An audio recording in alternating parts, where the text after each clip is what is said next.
আসসালামু আলাইকুম। আজকের ভিডিওতে আলোচনা করব বাংলাদেশে যে হাইওয়ে রাস্তা করা হয় সেখানে কি কি স্তর দেওয়া হয় এবং কোন স্তরের পুরুত্ব বা গভীরতা কত এবং কোন স্তরে কি কি ম্যাটেরিয়ালস ব্যবহার করা হয়।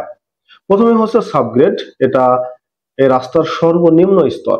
এটা অনেক সময় পূর্বের মাটি ভালো কম্প্যাকশন থাকলে সেটাকে সাবগ্রেড হিসেবে ব্যবহৃত হয়, অথবা বালির একটা কম্প্যাকশন লেয়ার করা হয়, সেটা 10 থেকে প্রায় 12 ইঞ্চি রাখা হয়, এটাকেই সাবগ্রেড হিসেবে ব্যবহৃত হয়।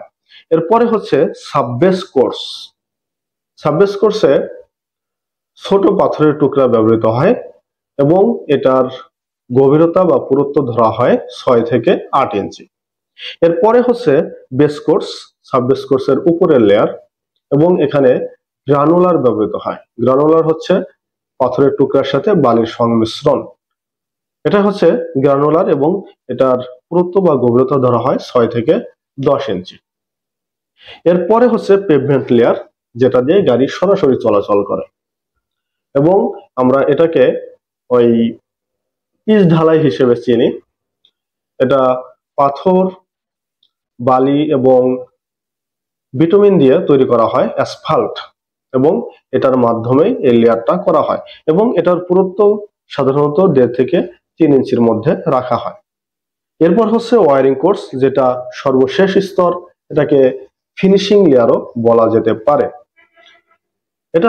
এটাও অ্যাসফাল্ট, অর্থাৎ আমরা যেটা পিচ ঢালাই জানি। এটা ছোট ছোট পাথরের সাথে বিটুমিনের এবং বালির সংমিশ্রণে তৈরি করে ঢালাই দেওয়া হয়। এটা গাড়ির চাকার সাথে রাস্তার যে ঘর্ষণ, এটা ঘর্ষণ প্রতিরোধ করে এবং গাড়ি দ্রুত চলাচলে সাহায্য করে। এবং ড্রেনেজ লেয়ার রয়েছে, এটা রাস্তার দুই পাশে পানির নিষ্কাশনের জন্য এটা তৈরি করা হয়। ভিডিওটি যদি ভালো লাগে অবশ্যই লাইক, কমেন্ট, শেয়ার করবেন। পরবর্তী ভিডিও সবার আগে পেতে চ্যানেলটা অবশ্যই সাবস্ক্রাইব করবেন। ভালো থাকবেন, সুস্থ থাকবেন। আসসালামু আলাইকুম।